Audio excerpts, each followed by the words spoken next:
Bienvenidos a la Semana del Kinesiólogo. Hoy día es el día uno y estamos dándole una calurosa bienvenida a los socios Sokime activos, de las socias activas, y también a los estudiantes que son parte de este evento. Queremos marcar un precedente, queremos que esto pueda trascender y tenemos grandes exponentes partiendo por hoy día que comienza la directiva y tengo el honor de presentar a Francisco Coronado, que es nuestro secretario.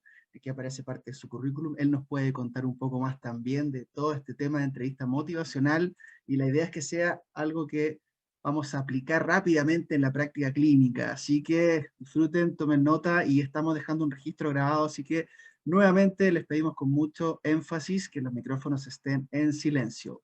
Bienvenido Francisco y muchas gracias. Súper. Bueno, primero que todo, muchas gracias a los participantes. Ahí pido las disculpas por la demora, por temas técnicos, pero como muy bien dice el gran Mike Stewart, el problema no es el problema, la solución es el problema, muchas veces. Y bueno, yo he decidido tomar este tema de la entrevista motivacional porque me tomo mucho de las palabras que dijo Nicolás, que muchas veces a nosotros los kinesiólogos no nos enseñan mucho en pregrado lo que es la comunicación efectiva y cada vez se ha ido tomando como más importancia en la kinesiología moderna, porque muchas veces uno puede ser una persona muy competente, con mucho conocimiento, pero si uno logra tener una comunicación efectiva con tu usuario, las probabilidades de éxito terapéutico son bajos, independiente de todos los conocimientos que uno puede tener. Quiero partir con esta diapo, que es un gráfico adaptado de un paper de Rosentini, de qué está construido la experiencia kinesiológica, porque como bien dijo Chad Cook en su masterclass en marzo, la experiencia kinesiológica, o sea, la terapia en kinesiología tiene que ser una experiencia para el usuario, o sea, y tiene que ser ideal una experiencia que sea positiva, y es la interacción entre el paciente o el usuario, entre lo que es su propio conocimiento, su cultura, su nivel, su educación y su expectativa con el tratamiento. Por un lado también está el terapeuta que trae su propio conocimiento, sus propios niveles de valores y también de expectativas que puede tener con el paciente, y el ambiente clínico, que es donde se desarrolla esta primera interacción paciente-terapéutica. Y esa convergencia que está en la zona azul es lo que nos puede dar una experiencia kinesiológica favorable o desfavorable. Y creo con mucha autoridad que muchas veces ese primer encuentro nosotros lo tenemos cuando hacemos la entrevista de ingreso al usuario, muchas veces. Entonces ahí creo yo que empieza a construirse el éxito terapéutico muchas veces. Quiero dejar con ustedes lo que es este relato de un paciente un día viernes a las 6 de la tarde, cuando uno ya está pensando más o menos en el fin de semana, preparando el asadito, y de repente nos llega un usuario con este tipo de relato, que yo creo que muchos de ustedes han escuchado este tipo de relato, que es este tipo de comentarios o frases como me duele porque tengo una discopatía cervical, me dijo mi médico, creo que mi mala postura que hace que mi dolor sea peor, me dijeron que no podía hacer ejercicio ya que mi lesión se iba a poner peor, y mi médico me dijo que mi dolor está en mi cabeza. Yo creo que esto es un relato que a todos nos suena conocido, que muchas veces nos ha llegado este tipo de relato con este tipo de creencias que de a poco la evidencia científica nos ha mostrado que muchos de estos puntos son bastante cuestionables o no tienen una evidencia sólida, pero estas son las creencias con que muchas veces llegan los usuarios a nosotros. Pues entonces, ahí es donde aparece la gran pregunta, que es cómo abordamos este tipo de pacientes. Muchas veces, Doctor House es una opción. Podríamos hacerlo, ser directo, frontal, muchas veces quizás no muy empático con las creencias de la persona, pero es un poco arriesgado porque en la realidad los pacientes tienen que ver Doctor House una vez, en cambio nosotros nos tienen que ver 5, 10 sesiones, entonces quizás no es una buena aproximación.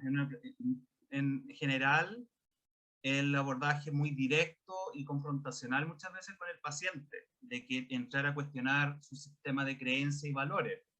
Entonces ahí que tenemos que reflexionar, pues, qué soluciones hay o qué otra alternativa tenemos. Y es ahí donde aparece como una herramienta la entrevista motivacional, ¿qué es lo que es la entrevista motivacional? Bueno, es un abordaje comunicacional, permite a las personas ayudar a resolver ambivalencia eterna, esta eterna lucha sí o no, que si lo hago o no lo hago, y también lograr encontrar la motivación para un cambio conductual pasivo. O sea, esto es una estrategia comunicacional 100% centrado en la persona, este tipo de abordaje. Este fue creado por los psicólogos clínicos Stefan Rolnick y William Miller en los años 90, principalmente para el tratamiento de personas con problemas de adicción, principalmente alcoholismo. Porque muchas veces ellos mismos se dieron cuenta en la práctica, cuando uno era muy como casi con un megáfono gritando y pidiendo cambios en las personas con problemas de alcoholismo, veían que al final los resultados eran peores y tenían lo que llamaban el kickback, que era como que los mandaban a la punta del cerro. Y de a poco, esta fue una herramienta que partió en el mundo de las adicciones y ha ido ya ganando terreno en el mundo de manejo de obesidad, inclusive adherencia a ejercicio físico, y en los últimos años, los últimos 10 años más o menos, ha empezado ya a tener más terreno en lo que es la rehabilitación de tipo músculo esquelético, principalmente. Ahora, mira, la entrevista motivacional, según sus creadores, Miller y Rolnick, tiene 4 componentes que lo integran, que es principio de la entrevista motivacional, el espíritu, estrategias comunicacionales como el OARS, que son las siglas en inglés que lo vamos a ver, y lo que se llama el change talk, que es las conversaciones de cambio. Primero que todo, vamos a abordar lo que son los 4 principios de la entrevista motivacional, en que aquí se han descrito que son mostrar empatía, acompañar la resistencia, fomentar la autoeficacia y desarrollar discrepancias. Primero que todo está el concepto de siempre cuando uno aborda al paciente con la entrevista motivacional, es mostrar siempre una empatía hacia la persona, o sea, un interés por el relato de la persona. O sea, acá, como bien dice, por algo nosotros tenemos 2 orejas y una boca, o sea, tenemos que escuchar más que hablar con el usuario. Y ahí donde recalcamos que la escucha activa es clave acá, y siempre es importante, bueno, identificar en el relato elementos ambivalentes que muchas veces en las personas con dolor musculoesquelético pueden ser estas creencias que ya vimos anteriormente. Una creencia muy enfocada a lo biomédico, una creencia muy enfocada de que el ejercicio físico me hace peor. Entonces, hay como conducta ambivalente que podemos abordar. Y también muy importante acá es también cuidar mucho no solamente la comunicación verbal, sino también la comunicación no verbal. Y nunca desmerecer la importancia que tiene la empatía, porque como muy bien dijo un presidente de Estados Unidos, Theodore Roosevelt, nunca olviden, a nadie le importa cuánto sabe hasta que ellos sepan cuánto ellos te importan a ti. O sea, ese es es como la frase clave de la empatía, principalmente. Está este acompañar o lidiar con la resistencia, que principalmente es ser todo lo contrario a lo que es Doctor House, como yo mostré. Es evitar la confrontación, evitar conversaciones no destructivas, y esto permite siempre validar a la persona tanto en su relato y como en sus creencias. O sea, nunca acá tenemos que decir, no, sabes que tu creencia no es así. No, simplemente cuando vemos que el usuario se opone a ciertas ideas, evitar la confrontación. Muy fácil, o sea, una forma práctica sería como decir, no, mira, está bien, no, si yo te puedo entender, si no te preocupes, de a poco vamos a ir hablando de este tema, pero nunca decir como que el paciente está erróneo, nunca decir que tu médico no sabe nada, etcétera, etcétera. Bueno, siempre, hace muchos años que ya se habla de que otro principio muy importante que hay en la entrevista motivacional, perdón, y también muy importante también en la kinesiología moderna, que es el fomentar la autoeficacia, o sea, que el paciente tenga como creencia en sí mismo, en él mismo, de que él sí es capaz de manejar su condición, o sea, que al final el locus de control lo tenga él y no el terapeuta.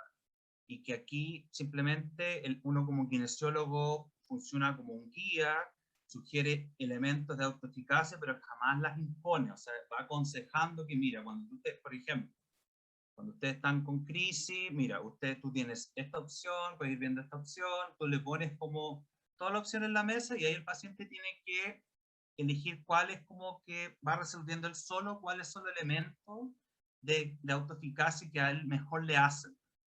Y nunca olvidar que también una baja autoeficacia es considerado un elemento clave tanto en un pobre resultado terapéutico como en el desarrollo de discapacidad por dolor. Entonces no es un aspecto menor a no ser abordado en nuestros pacientes.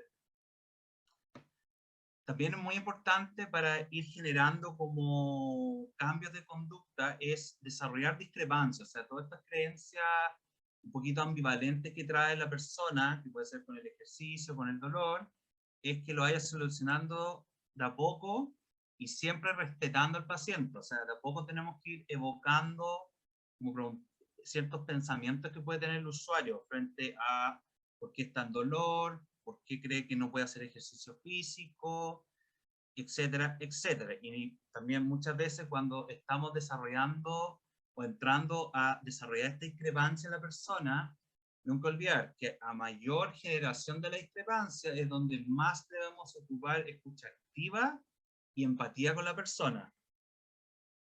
Eso en cuanto a los principios. Ahora, en cuanto al espíritu de la entrevista motivacional, como muy bien dice acá, son 7 componentes. Primero, que la motivación para el cambio tiene que venir desde la persona. O sea, nosotros lamentablemente no podemos lograr, o sea, como por algo se creó la entrevista motivacional, porque nosotros no podemos hacer casi con un megáfono gritando los cambios que necesitamos las personas. No, esto tiene que ver resuelto desde el usuario principalmente.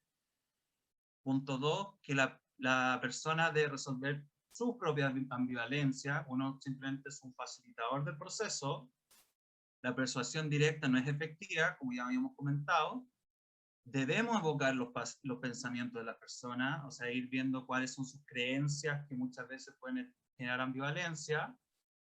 El terapeuta es un facilitador en el proceso, en tanto analizar y resolver ambivalencia. Nunca olvidar que el cambio de las personas es un producto de una interacción interpersonal, y nunca olvidar que siempre algo que siempre valora mucho el usuario es una relación de colaboración y de compañerismo con el terapeuta. Muchas veces, el, más que el paciente, o sea, más que el kinesiólogo que simplemente le da órdenes al paciente, no, valora mucho más un trabajo en colaboración, aceptar el sistema de creencias de las personas, aceptar las preferencias de las personas, etcétera, etcétera. Bueno, en cuanto a estrategias comunicacionales, bueno, se considera el uso del OARS, que son las siglas en inglés de siempre generar preguntas abiertas, porque muchas veces las preguntas abiertas son mucho más efectivas que la dicotómica de un simple sí o no, en poder generar como evocar pensamientos de la persona. De hecho, una muy buena como forma de partir la entrevista siempre con el paciente es preguntarle, cuéntame, ¿en qué te puedo ayudar? Y tú y yo, bueno, uno simplemente ahí lo que hace es escuchar al paciente, tiene que cuidar su postura, porque muchas veces también esto tiene un setting, este como tipo de preguntas abiertas, se sugiere evitar que el paciente esté sentado al frente del terapeuta, ya que eso puede ser señal de confrontación, cuidar la comunicación no verbal. De hecho, yo cuando empecé a aplicar esto en mi práctica clínica, uno de mis grandes errores era que yo me cruzaba de brazos. Y yo también decía que tengo que tener ojo porque esto también puede ser señal de confrontación muchas veces. Y siempre fomentar y dejar que el paciente habla. Acá, generalmente los estudios muestran que el paciente no necesita más allá de 3 a 5 minutos para contar su historia. Y ahí es donde escucha activa. La afirmación es que muchas veces cuando escuchamos en el relato del paciente como elementos que pueden ser muy positivos, afirmar que no, eso es muy bueno, o hacer todo este como reforzamiento positivo, de muchas veces de conductas positivas que puede hablar la persona. Por ejemplo, que esté contando que mira, sabes que a pesar de que quizás estoy con dolor, nunca he dejado de hacer ejercicio, y uno dice, no, eso está muy bueno, sigue, importante que el ejercicio no te deje con más síntomas de que cuando estabas antes. La escucha reflexiva, que siempre uno tiene que ir afirmando, escuchar al paciente, como ir afirmando, sobre todo aquí la expresión facial es como lo más importante, hacer contacto visual, afirmar, o sea, hacer afirmaciones de que realmente el paciente se siente escuchado. Y por último, el generar resumen en cuál es como el principal problema que trae la persona, porque muchas veces yo creo que a nosotros nos ha pasado, sobre todo ahora en pandemia, que un paciente puede llegar como con 4 o 5 diagnósticos en la orden médica. Entonces ahí, muy importante es escuchar el relato y resumir cuál es el signo concordante de esta persona y cuál fue el motivo de consulta que lo llevó a ir al médico. Y llegamos a un punto clave que creo yo que es lo que se refiere a ir escuchando la conversación del cambio, que al final es lograr identificar palabras y o frases relacionadas con cambios conductuales. Por eso ahí se recalca otra vez el uso de preguntas abiertas, porque eso evoca más pensamiento y mayor relato del paciente, y hay que identificar palabras que son muy importantes como quiero, necesito, debo, me gustaría. Todo esto son palabras que a uno como terapeuta le indican que este paciente está pensando en el cambio. Quizá más adelante vamos a ver tallos de cambio, que quizá puede estar en una etapa inicial pensando, pero está en su meta de producir este cambio conductual. Y yo siempre dejo esta pregunta, que creo que es fundamental, que es preguntarle al paciente cuáles son tus expectativas y tus metas con este tratamiento. De hecho, uno se puede llevar grandes sorpresas, que muchas veces los pacientes, cuando tú les planteas cuáles son sus expectativas y metas, muchos de ellos dicen que quieren automanejo, o sea, que ellos al final quieren al final de 10 sesiones, ellos tener manejo de su condición.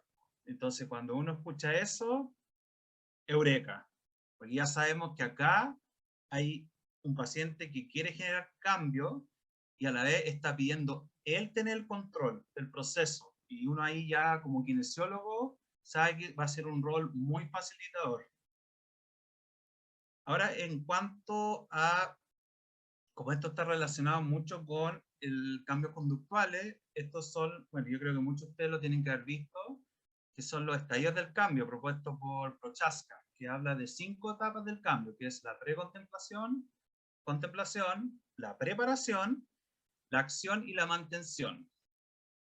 Por ejemplo, si escuchamos este tipo de frase o este tipo de frase en el relato del usuario, por ejemplo, yo creo que muchos de nosotros acá hemos escuchado este tipo de relato, por ejemplo, cuando dice, estoy aquí porque me mandó el médico, quiero que tú me soluciones este dolor, nosotros sabemos que ya este es un paciente que totalmente está acá en una etapa de precontemplación, o sea, él por ningún lado está viendo una necesidad de cambio, o sea, no está viendo la necesidad de hacer un poco más de ejercicio físico, de un mejor manejo del estrés, mejorar su calidad de sueño, baja de peso, dejar de fumar, etc. Él esas cosas no lo está viendo en esta etapa. En cambio, en la contemplación, ya son personas que quizás no han llegado a la etapa de querer buscar acciones, pero sí están pensando en el cambio. Muchas veces son estos relatos de sí lo sé, pero y o pero creo o y o pero, como que el típico pero. Y también nunca olvidar, porque muchas veces hay pacientes que nos llegan a nosotros después de ser prácticamente el segundo o tercer kinesiólogo que ya está visitando, y a mí también eso me da como entender que esta persona todavía está también en esta etapa. O sea, ve la necesidad de cambio, pero todavía está buscando las posibles como alternativas para lograrlo. En la etapa de preparación, que ya es cuando yo digo que es eureka, es que vengo porque yo quiero saber más de cómo manejar yo mi dolor. O sea, es el paciente que ya él está pidiendo tener el control sobre su condición y que tú seas simplemente un facilitador o un guía, nada más. La acción, que ya son personas que han iniciado ciertos cambios de conducta Por ejemplo, es el paciente que dijo, mira, yo empecé a bajar de peso, empecé a caminar un poquito más, ¿fija? Entonces aquí también sabemos que aquí podemos ir afirmando o quizás como guiando ciertos procesos. Por ejemplo, hay decir, mira, muy bien lo de la baja de peso, muy bien que estés caminando más, de hecho ahí lo que tenemos que lograr es que sean tantos pasos a la semana, y la mantención es ya cuando el paciente ya adoptó los cambios y ya lo tiene aplicado en su vida diaria. Y nunca olvidar que ya algo que no se considera como fracaso, como sí se consideró en un momento cuando se generó la entrevista motivacional, porque como fue creado para manejo de alcohólicos, consideran la recaída como un fracaso del proceso. Y no, la recaída es considerado que está en cualquiera de estas etapas.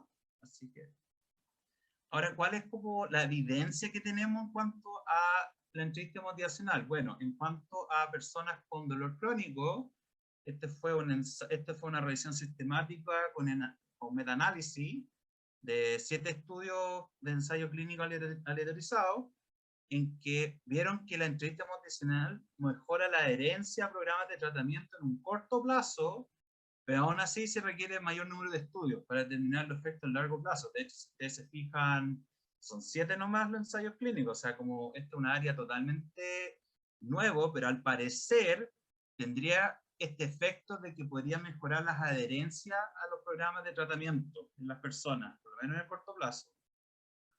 Eso en cuanto al dolor crónico, y nunca olvidar, bueno, nosotros que tenemos que ser agentes de cambio como kinesiólogos, donde el ejercicio físico es una herramienta que sí o sí debemos inculcar en los usuarios, tenemos que, en cuanto al uso de la entrevista motivacional y ejercicio físico, este tiene una clasificación de evidencia moderada, lo cual es bastante bueno, para mejorar la adherencia al ejercicio físico, no así como el objetivo que se plantearon de condición cardiorrespiratoria y VO2 max. Ahí faltó más estudio, pero sí en lo que es adherencia y aumentar el nivel de actividad física de la persona, el resultado es moderado. Así que, pero muy parecido a lo que es la educación en neurociencia del dolor, esto no es la panacea solo, esto tiene que ir acompañado con todo un plan de tratamiento que tiene que haber detrás.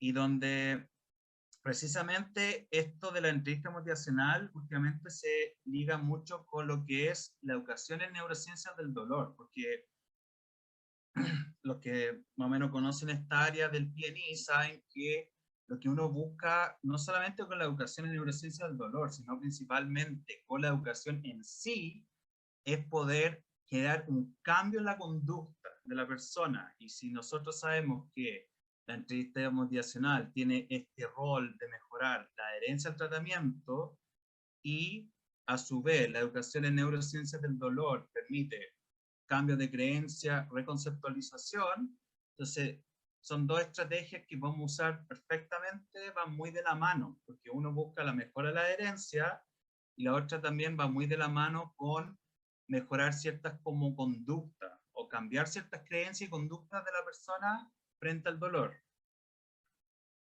Y quería, para ya ir terminando, que muchas veces, claro, en nuestra formación de pregrado, muchas veces nos hablan de la importancia de saber biomecánica, de anatomía, etcétera, pero este fue un estudio que salió el año pasado, en que principalmente un estudio cualitativo que dio qué es lo que destacan los pacientes su terapeuta.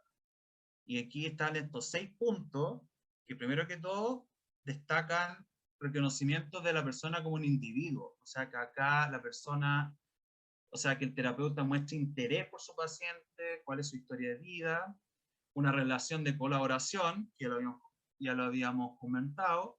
Fíjense, recién en un tercer punto aparece que sea calificado el terapeuta.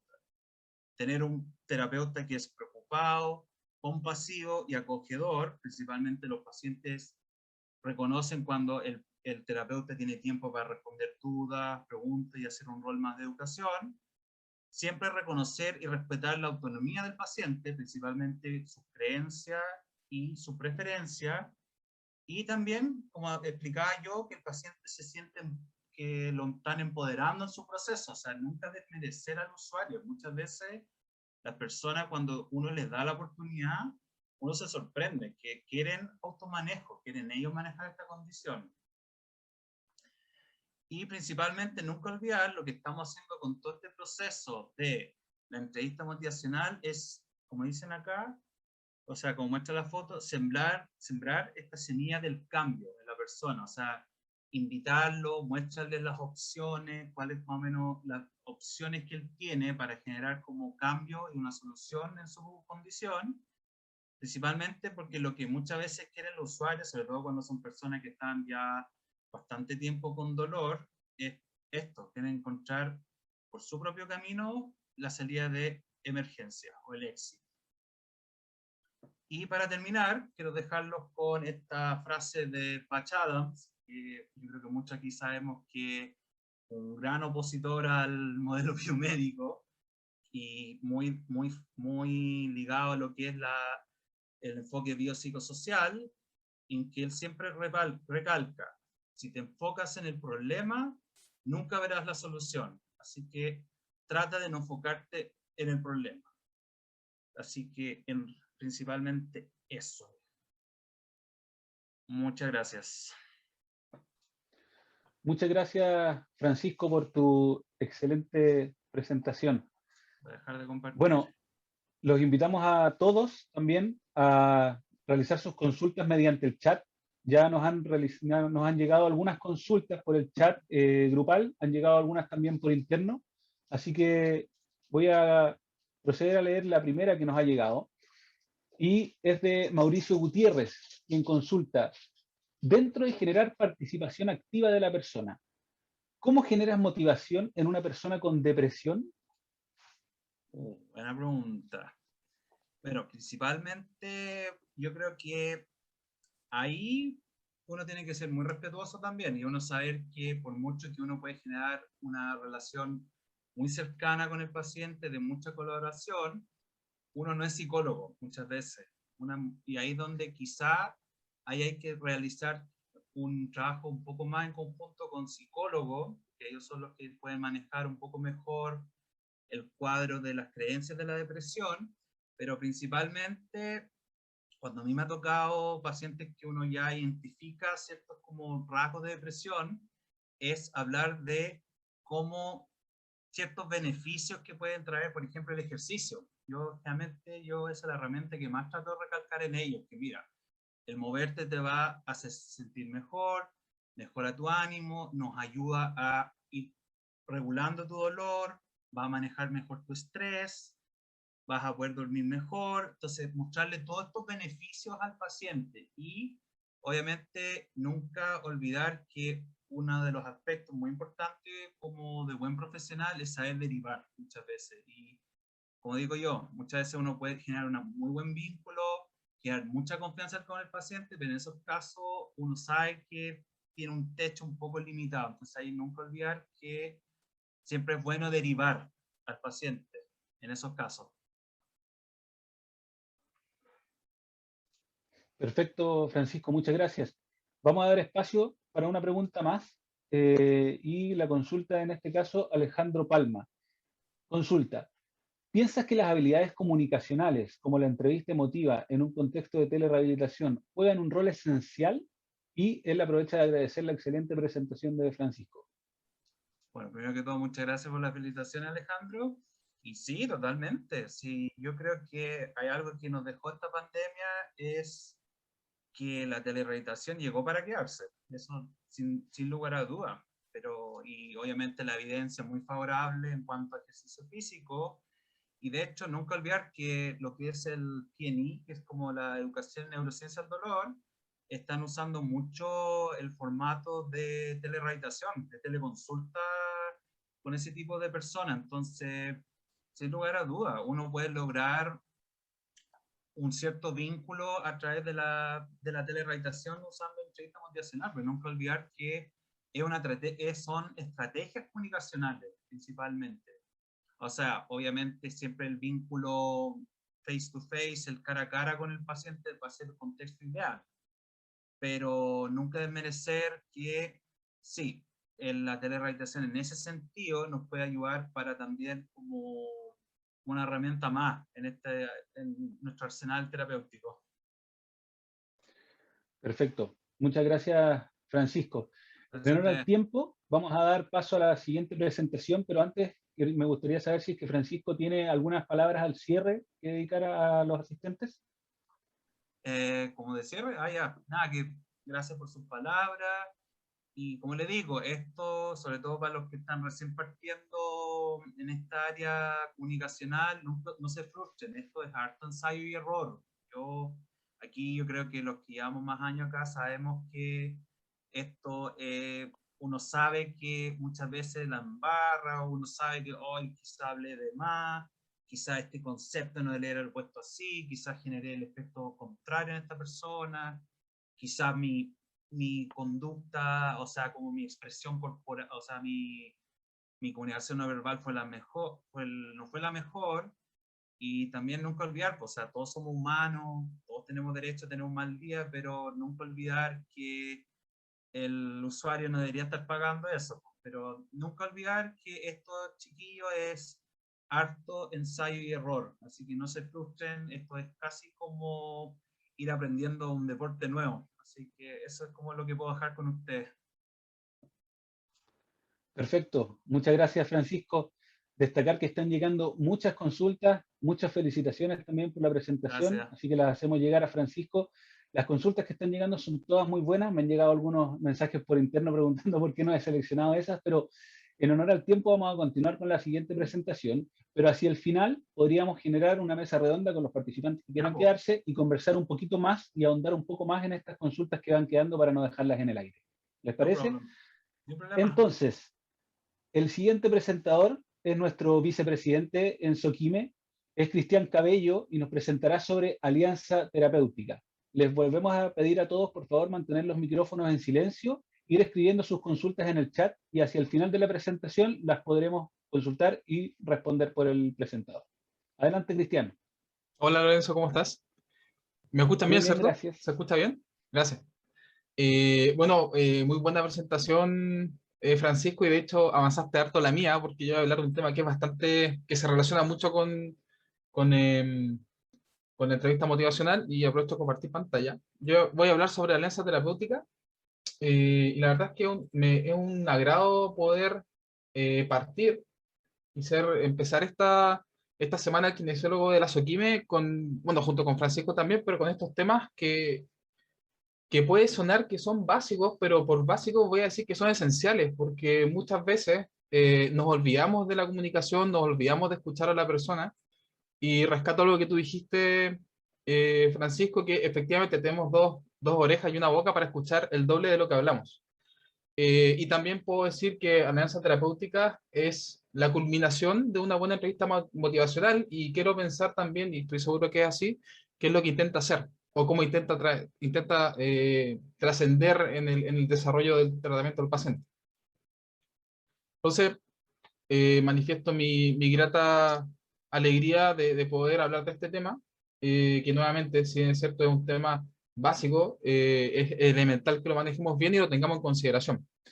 Entonces les comparto una pequeña experiencia que me llevó a elegir este tema, porque yo tuve un profesor de internado que tenía una actitud similar a la del caballero que viene en la foto, que todos lo deben conocer, que su postura era bien biomédica, ahora sabiendo bien de lo que estamos hablando, y recuerdo que una vez me criticó un hecho de que yo tenía una relación cercana con un paciente adulto mayor, conversaba mucho con la persona, y en fin, hice muy buenas migas, de hecho, con el paciente, y él me decía que lo importante era resolver el problema de la persona, no hacerse amigo de la persona. Y claramente en ese tiempo yo estaba estudiando kinesiología, no me atrevía a responder, y tampoco estaba muy informado, pero me gustaría que esta pregunta que nos hizo ese profesor la pudiéramos responder entre todos al final, y vamos a hacer una reflexión al final, un poquito cómo este proceso de comprensión de lo que realmente es la alianza, y este trabajo de equipo con el paciente, cómo responde a esa pregunta.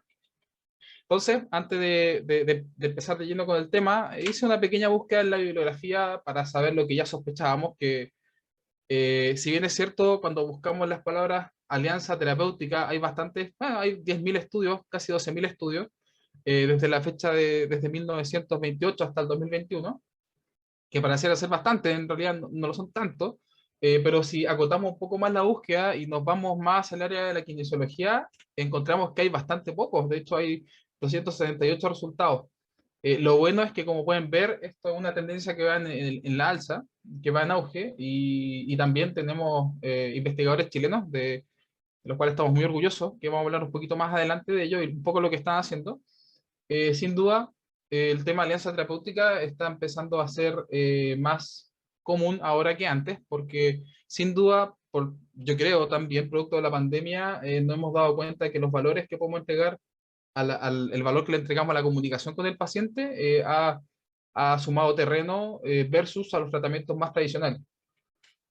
También pensamos que la alianza terapéutica funciona como una evolución natural del modelo, me refiero a la evolución del modelo biomédico versus el biopsicosocial, en el cual nosotros sabemos, pero el modelo biomédico se basa más en el tratamiento de lesiones de las personas, ¿cierto? Se enfoca en el proceso de enfermedad del paciente, no se preocupa mucho de cómo se siente, cómo está durmiendo, qué es lo que piensa sobre su lesión. El enfoque biomédico ve a la persona como una máquina y un cerebro que necesita ser reparado. También cosas que generan modelo biomédico es que coarta mucho la comunicación, porque finalmente tú vas a que el doctor, o en algunos casos el kinesiólogo, en esa formación, te arregla algún problema del cuerpo, y que arreglando ese problema, el paciente reintegra su vida y finalmente hace las cosas que le interesan. Pero lamentablemente este enfoque biomédico queda bastante corto, y lamentable también que aún en pregrado se siga dando una formación bien cercana a este modelo. Y es lamentable porque las tendencias actuales han cambiado bastante. La evidencia científica nos ha demostrado que hay elementos que son importantísimos a considerar a la hora de abordar un paciente, y que lo que nosotros creemos que es el problema del paciente tal vez no lo sea, y muy probablemente no lo sea. Entonces, como siempre digo, cuando nos enfocamos solamente en tejidos y en reparar elementos del cuerpo, nos estamos quedando bastante cortos porque estamos tratando a una persona. Y también puedo decir a modo reflexivo que considerar la alianza terapéutica como un elemento terapéutico más es hacer que todo este modelo biopsicosocial tenga sentido y se haga tangible tanto para el paciente como para el terapeuta, porque cuando lo ponemos en práctica es altamente satisfactorio a la hora de poder prestar salud y promover la salud en la población. Entonces, acá hay un estudio bien interesante que nos habla, y digo interesante y que bueno que lo revisé también, porque este estudio lo que hace es juntar todos los estudios que hablaban de alianza terapéutica en el concepto de terapia física. El problema es que de todo este filtro, que fue una revisión sistemática de 2.314 estudios que fueron identificados, se seleccionaron y se incluyeron solamente 14. Bueno, es un número bastante bajo, pero sin dudas, al igual que la entrevista motivacional, marca una ruta bien marcada de lo que deberíamos empezar a hacer y cómo deberíamos empezar a investigar. También lo bueno de este estudio es que ya nos enmarca algunos puntos clave que nos van a permitir tener más claridad hacia qué se refiere la alianza terapéutica, porque si yo se los planteo como alianza terapéutica y se los dejo en el aire, es un concepto muy amplio y puede ser muy mal interpretado, y también tiene muchas interpretaciones distintas. Por ende, básicamente lo que va a hablar este estudio habla de 5 puntos que son importantes, y algunos subtemas que también son súper importantes, que los vamos a explicar a continuación. Que primero dice observar a la persona. Primer subtema es dar de sí mismo, referente al terapeuta, o sea, que el terapeuta sea capaz de dar más de sí. Compartir el viaje como un proceso de rehabilitación. También legitimizar la experiencia del paciente, es decir, validar la experiencia que tiene el paciente. Hace hincapié mucho en la comunicación. El espacio terapéutico también, que es algo muy, muy importante, que hay amplia discusión actualmente, y los que ya me conocen y mis colegas de la sociedad, de la directiva especialmente, ya saben qué pienso al respecto, que se lo vamos a explicar un poco más adelante. También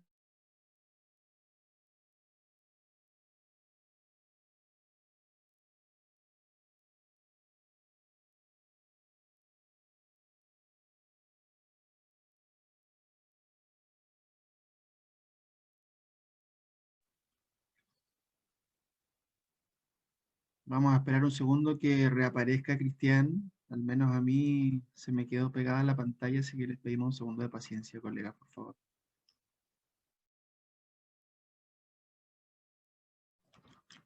Estaba hablando de un tema sensible, así que alguien lo hackeó, parece.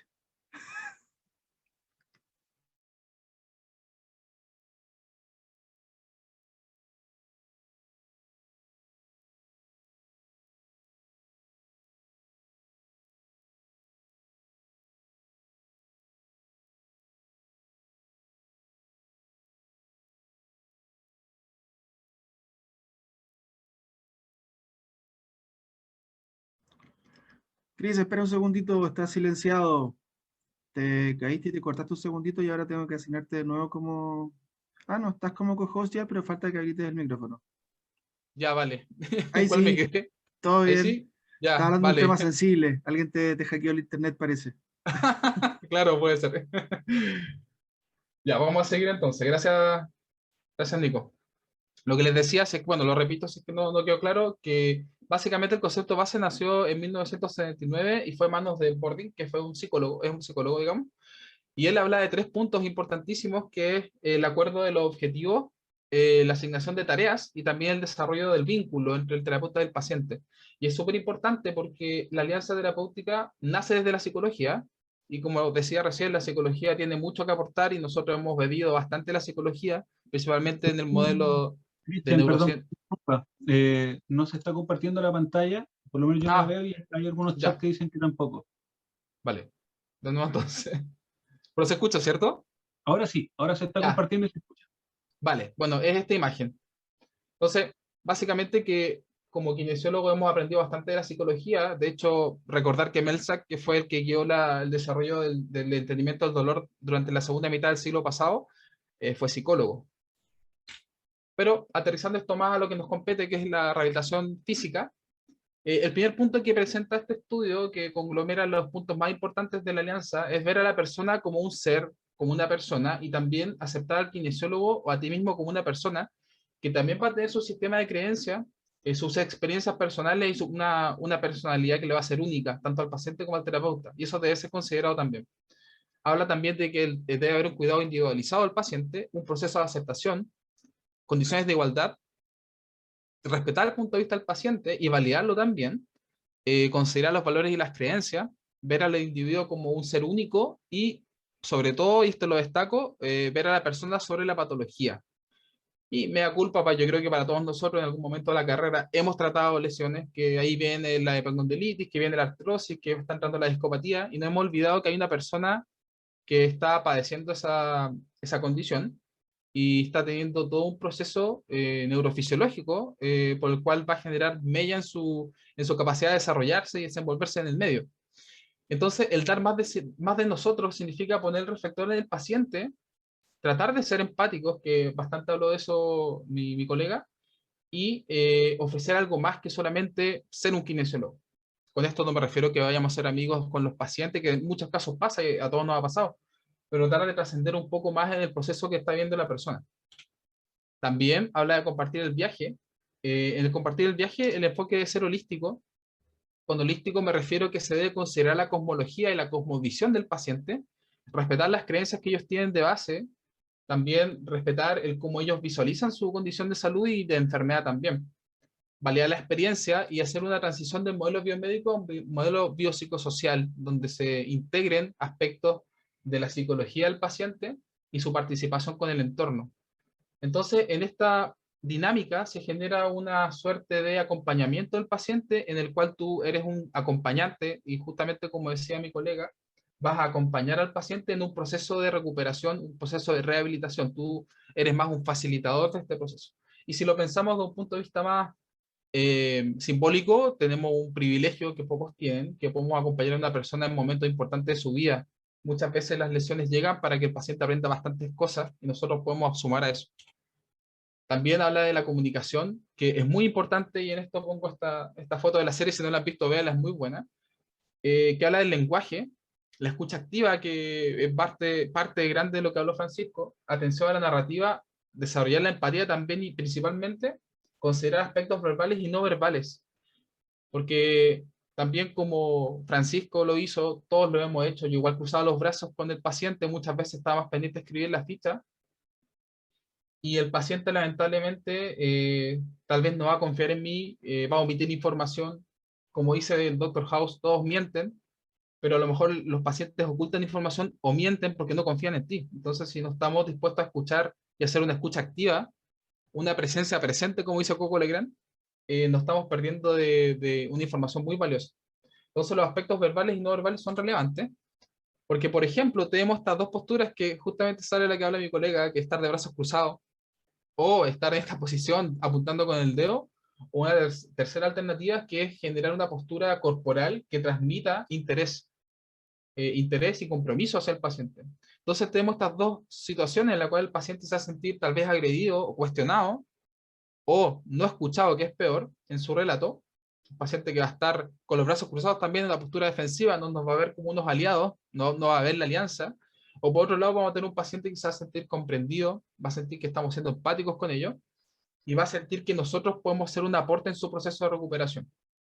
Y también en pacientes que son contemplativos, como decía Francisco, tal vez es un tema de cambiar la postura, mostrar real interés en la persona, hacer presencia presente, y a lo mejor podemos cambiar ese proceso y hacer que avance en su proceso de entrevista motivacional también. Entonces podemos elegir finalmente con qué nos vamos a quedar. También habla del espacio terapéutico, y aquí me voy a tomar un minutillo más, porque finalmente el espacio terapéutico habla sobre el entorno, el ambiente en el cual el paciente se va a desenvolver, con quién se va a relacionar y cómo lo va a hacer. Habla, por ejemplo, desde cómo se ve la consulta, de hecho he leído artículos que hablan de cosas muy detallistas, y de hecho los psicólogos lo consideran mucho, el color de la habitación, la distribución de los muebles, etcétera, etcétera, etcétera. Entonces, lamentablemente hay realidades clínicas, como la foto de acá, de la derecha, en las cuales es imposible hacer generar un espacio terapéutico que aporte o sume a la alianza terapéutica. Es muy difícil, aunque queramos, aunque tengamos la mejor intención, un paciente a lo mejor no se va a poder abrir con nosotros porque hay 5 personas alrededor de él haciendo ejercicio también, lo cual es la realidad de muchos lugares. Pero por otro lado, sin embargo, si tenemos la posibilidad de trabajar en ambientes más personalizados, en metodologías de trabajo que sean más uno a uno, que se hace en varios lados, donde se trabaja más en base a la calidad del tiempo de la atención versus la cantidad, que muchos centros grandes optan más por el número, es mucho más fácil y es más viable tener un espacio terapéutico que permita al paciente abrirse a hablar más cosas, o a develar las cosas que ha omitido porque sencillamente no se ha sentido cómodo. Definitivamente el espacio terapéutico es clave a la hora de generar esta alianza, y que el paciente no se sienta uno más del box que está haciendo ejercicio, que no lo está ni siquiera mirando, que lo dejan en la camilla con ultrasonido, o sea, perdón, con electro y con una compresilla caliente, y el paciente queda solo media hora y después sale a hacer los mismos ejercicios de siempre, y no hay variación, no hay un feedback. En cambio, en entornos más controlados, donde hay menos gente tal vez, donde hay una atención más uno a uno, que también debo decir por el tema del COVID, deberíamos apuntar a lo mejor un poco más a eso, esta alianza terapéutica es mucho más viable. Mi recomendación, que yo sé que muchos de ustedes lo deben hacer, si es que la realidad es esta y es donde ustedes están trabajando, ojalá que el primer contacto, o nuevamente la entrevista motivacional, que es el primer acercamiento, el primer approach con el paciente, sea en un entorno cerrado donde estés tú solo con el paciente, y ojalá le puedas dedicar todo el tiempo que el paciente necesite para poder expresar su problema, más que su lesión, en verdad. Entonces también hablamos de la característica del terapeuta, porque nosotros también somos importantes en este proceso. En este artículo habla de que es importante la edad del terapeuta, considerando que en muchos casos pueden existir o no barreras generacionales que también deben ser consideradas, los atributos personales de la persona, desde cómo se ve, cómo se viste, cómo habla, a pesar de que nos parezcan temas súper frívolos y que no tienen, carecen de importancia, son importantes, porque lamentablemente todo entra por la vista, y si el paciente no tiene un feeling o no tiene una química con nosotros, probablemente nos dificulte más hacer una alianza. Probablemente lo vamos a hacer porque tenemos bastante tiempo para poder acercarnos al paciente, pero tal vez va a ser más difícil. Los factores socioculturales también pueden llegar a generar una barrera, tanto desde el paciente como desde el terapeuta, y también las competencias propias del kinesiólogo, porque puede haber un kinesiólogo que esté más versado en algunas áreas que en otras de la especialidad, y que tiende a hacer un tipo de enfoque terapéutico más que otro, y eso genere algún conflicto con el paciente. Y también con el mismo terapeuta. De hecho, vamos a hablar un poquito más de eso más adelante, que ahí podemos entrar a hablar de los sesgos de confirmación, los sesgos cognitivos, que lamentablemente nosotros puede ser que tengamos bastante de eso. También, y con esto ya resume casi lo último, ¿cuál es la ruta para el paciente? O sea, ya, estando bien todo el resto, lo que ya conversamos, ¿qué hay que hacer con el paciente?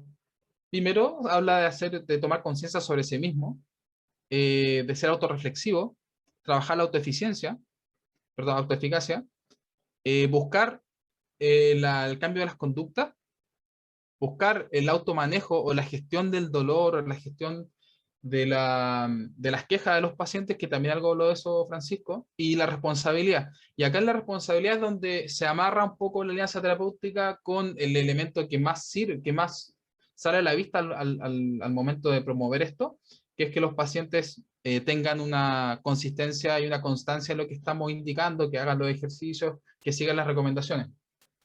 Y todo esto debe considerar la toma de decisiones compartidas. También la colaboración interpersonal debe considerar la confianza, el acuerdo y la motivación, más que por parte del terapeuta también en gran medida.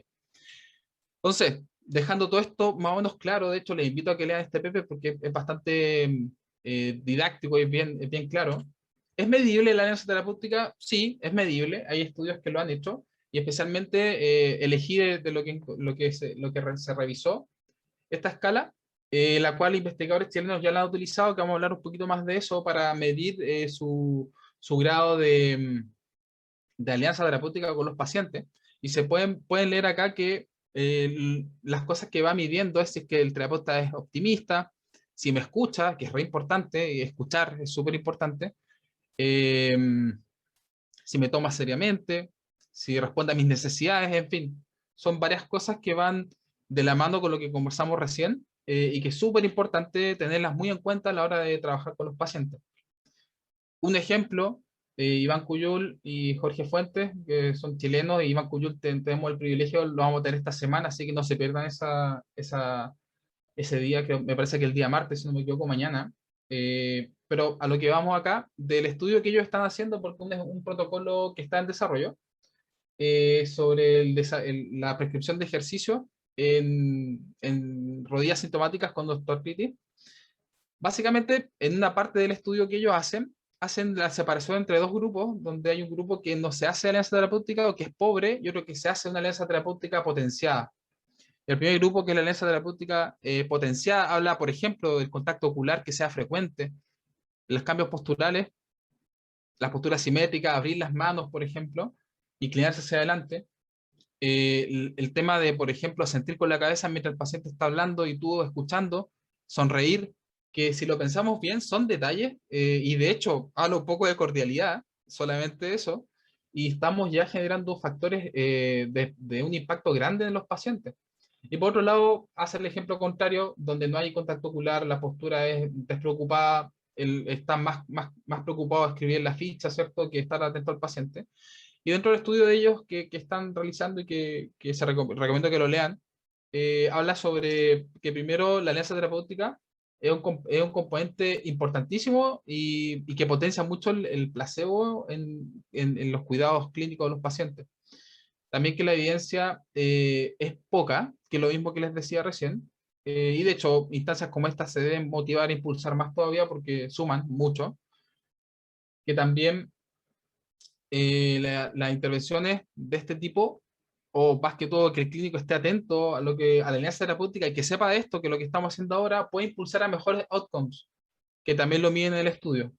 Otro ejemplo, también de Jorge Fuentes y Susan Armijo, que también son de Chile, que se hizo un estudio un poco más clínico, en el cual se utilizó corrientes interferenciales para dolor lumbar crónico, en el cual habían grupos que se ponía un placebo de corriente, el otro se ponía la corriente verdadera, y en otros se hacían una alianza terapéutica potenciada, y el otro grupo no. Así salieron 4 grupos. De este estudio, para no explicarlo completo, de hecho sugiero que lo lean, lo que destaca acá es que, por ejemplo, en estas 2 líneas, es donde se hizo la más grande, donde se midió, entre otras cosas, se midió la algometría por presión, una mejora significativa en el algómetro de presión, en el grupo que tuvo corriente interferencial verdadera, y hubo una alianza terapéutica potenciada, pero también hubo una mejoría bastante grande en los pacientes que se le hizo una alianza terapéutica potenciada y una corriente interferencial falsa. Entonces podemos ver que el poder de la palabra, esta persuasión y más que todo compromiso con el paciente, ya está sumando a pesar de la técnica. Entonces, ya vamos a pasar un modo más reflexivo tal vez, y a modo personal creo que la alianza terapéutica no es un valor agregado, porque tú lo podrías ver de esa forma. Creo de verdad que ahora es una necesidad, más que todo porque estamos en cambios de paradigma, estamos viendo una situación de cambio de mentalidad, cambio de modelo, y definitivamente la alianza terapéutica, a mi modo de pensar, y puede ser que esté equivocado, es la piedra angular del modelo biomédico, que lo que busca es tratar personas y no lesiones, para nosotros que somos kinesiólogos. También, a modo reflexivo, podríamos no estar de acuerdo. ¿Y a qué me refiero con no estar de acuerdo? Puede ser que hayan terapeutas que son más de la línea de tratamientos más pasivos, más a la fisioterapia, más a la terapia manual, tal vez quiropraxia, osteopatía, ejercicio, neurociencia, lo que sea, porque finalmente somos muchos kinesiólogos más en músculo esquelético, y espero que todo se meta a la sociedad también. Y me gusta tener una mirada más consideradora de que finalmente todas las técnicas de donde vengan pueden servir. Y está bien, porque finalmente lo que va a demostrar si es que o no es factible va a ser la evidencia, y nosotros vamos a estar respaldando eso. Pero lo que yo quiero hacer hincapié es que no dejemos de escuchar lo que el paciente tenga que decir, que es lo más importante, porque la evidencia cambia día a día. Eso lo sabemos nosotros. Lo que hoy día es cierto, tal vez en 3, 5 años más no lo sea, pero definitivamente la experiencia del usuario frente a lo que le están haciendo es lo que va a perdurar, porque el lenguaje crea realidades. Y el paciente que está recibiendo un servicio, que tal vez tenga una alianza terapéutica sólida, ya va a estar mejor. De seguro, hagas lo que hagas, se va a sentir mejor. Entonces ahora entendemos que tal vez más que la técnica, más que el recurso terapéutico físico tangible, crear este lazo de igualdad con el paciente y estar a la par con el paciente y ser parte del proceso del paciente es más potente o genera más impacto desde el punto de vista costo-beneficio. De hecho, es así, que todas las técnicas que podamos hacer y todos los cursos que queramos hacer también. Entonces, les doy un feliz día al kinesiólogo, un abrazo a todos ustedes. Los invito a que nos sigan en el Instagram de la sociedad.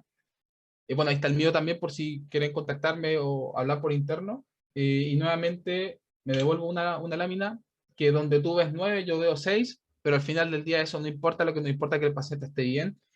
Y como les decía, al paciente podemos hacer distintas intervenciones, pero si hay una buena alianza y comunicación y una entrevista motivacional efectiva, probablemente el paciente ya esté en un camino franco de recuperación.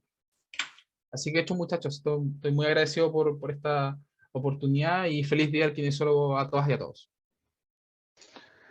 Perfecto. Muchas gracias, Cristian, para ti también por la presentación. En lo personal te felicito. Ya van llegando algunos mensajes. Feliz día al kinesiólogo también para ti, para todos los asistentes.